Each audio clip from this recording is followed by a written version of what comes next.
we know what Islam is, but what is Islamism? Well, I mean, I'm not sure many people know what Islam is. Islam as a religion has the main sects are known kind of like Christianity. There is Catholicism and Protestantism. So there's the Sunnis and Shias, and within Sunnis there is about 4 major schools: Hanbali, Shafi'i, and a couple others.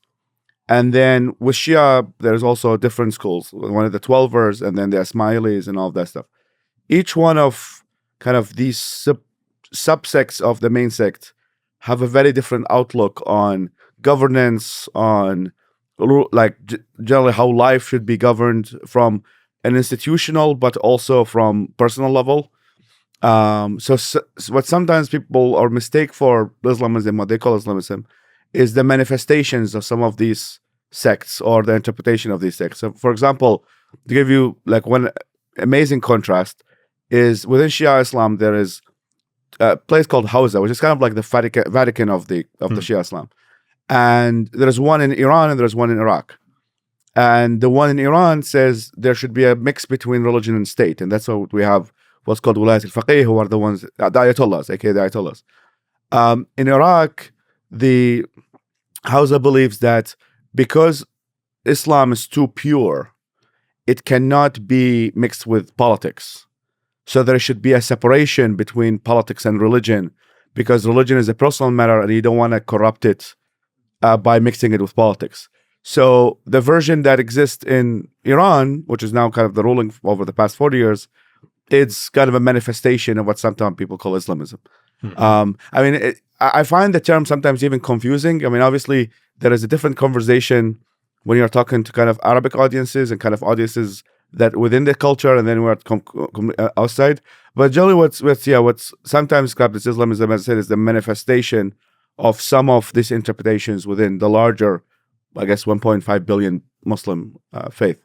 Right. And my understanding of, I mean, firstly, that's fascinating just to think of that this is this huge, well, just it's just madly large and different and broken into different segments, so we can't even begin to understand it.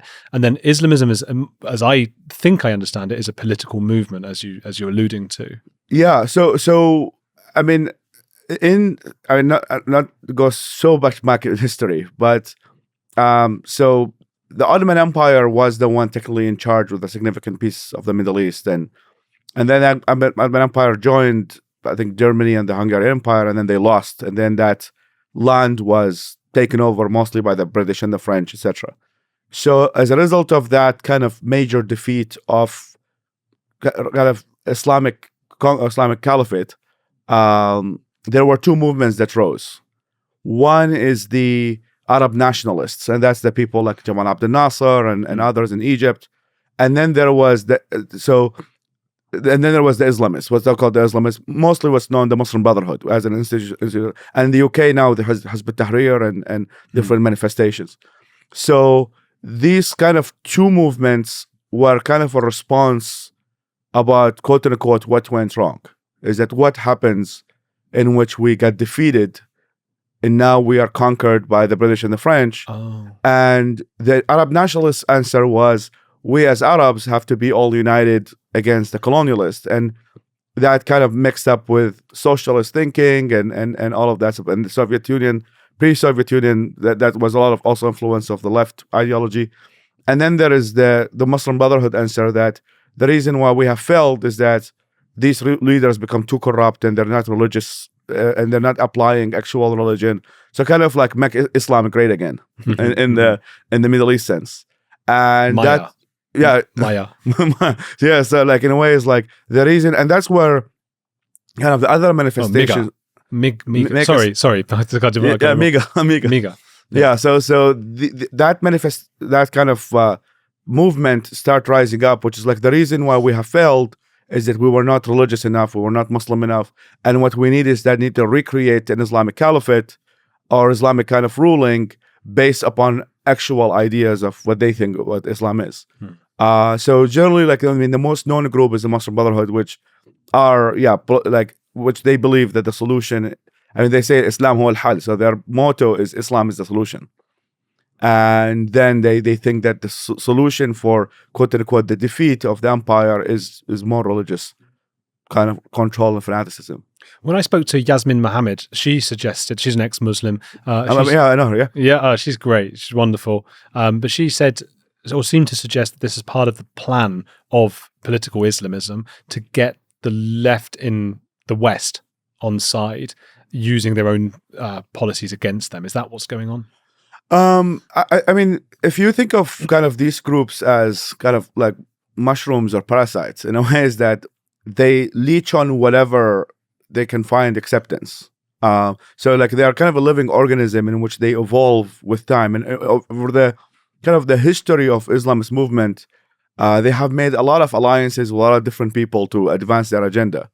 And sometimes like they also create, so in a way, like they can push for something to create enough backlash for them to be able to recruit more people, which is something that sometimes also forgotten about, is that when are we not taking the bait of the Islamists? In a lot of occasions is that because they, for example, they call for a protest or they call for things, and then they know that people are going to overreact to some of that, and then they can use that to recruit more people. So they're kind of like a living organism evolves. And in the West, in general, they have, I mean, I wouldn't say that is necessarily just an Islamist problem, but in general, kind of post 9/11 politics in the US, is that after kind of 9/11 and the US launched the war in Iraq and Afghanistan, many of the Muslim community were like, okay, are we sure we're going to vote Republican again? So as a result, there was, in fact, I think the percentages went from like 80% were kind of agreeing with Republicans, it became like 80% disagreeing with Republicans. Wow. After the war on terror. Because the Republicans became, after 9/11, a little bit anti-Muslim. Or anti-Muslim, or like pro-wars in the Middle East and stuff like that, kind of the neoconservative movement. So as a result, many of the Muslim community shifted to the Democrats. And the Democrats were like, yes, we need more kind of minorities and stuff like that. So so it was like a win-win, I guess, for both. The Democrats wanted more, because it's like they represent kind of the party of the minorities, or claim to be. This is fascinating because the Jews moved right, at least in the UK.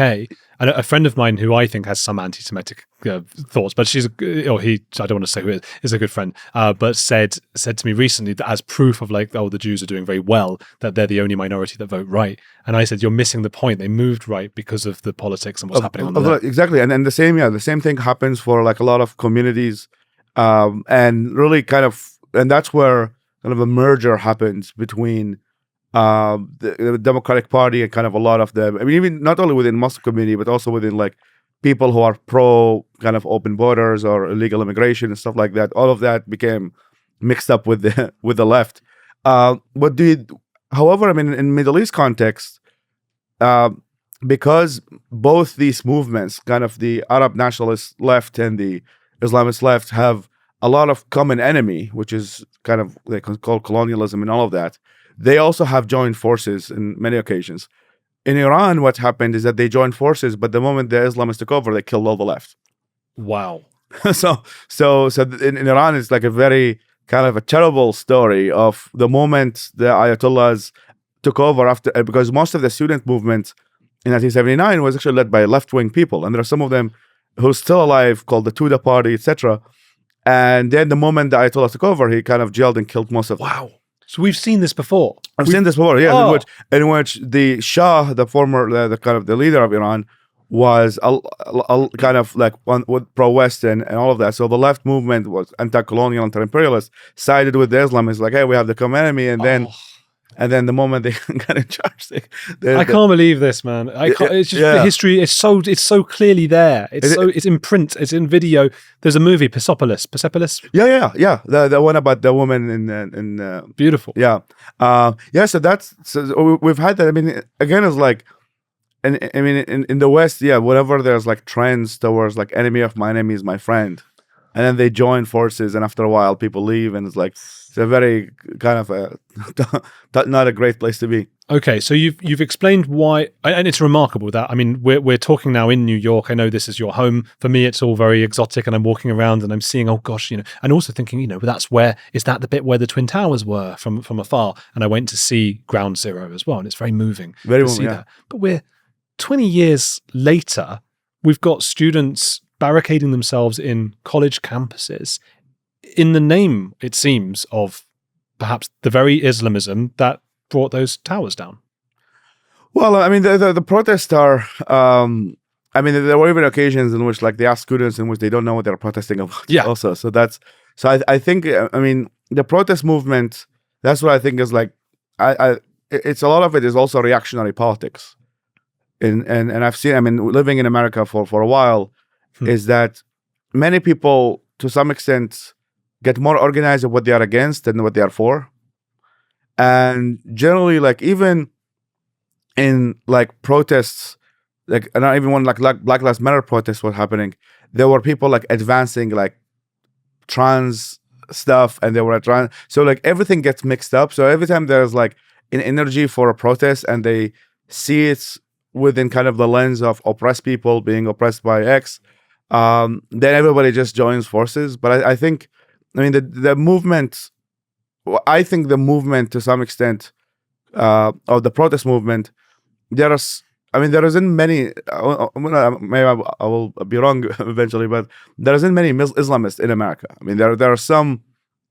The kind of the organized movements of Islamists exist more in the Europe than in the US. Yeah. And there are a lot of reasons for it. Some of it is that the Muslim community in the US is far more integrated into kind of the general culture. And as a result, kind of the appeal of joining a political movement that want to overthrow the government and overthrow the is not that appealing because people are far more integrated in society.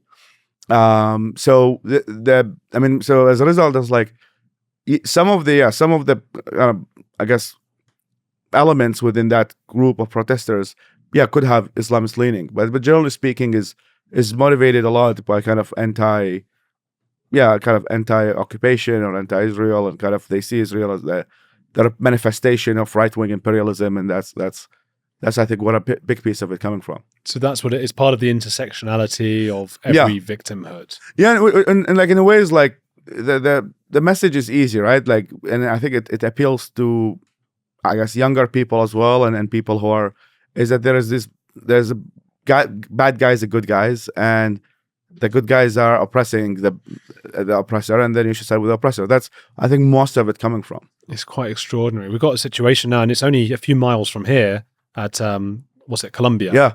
They've just completely taken over. Now they want food. They want Deliveroo. Did you see that?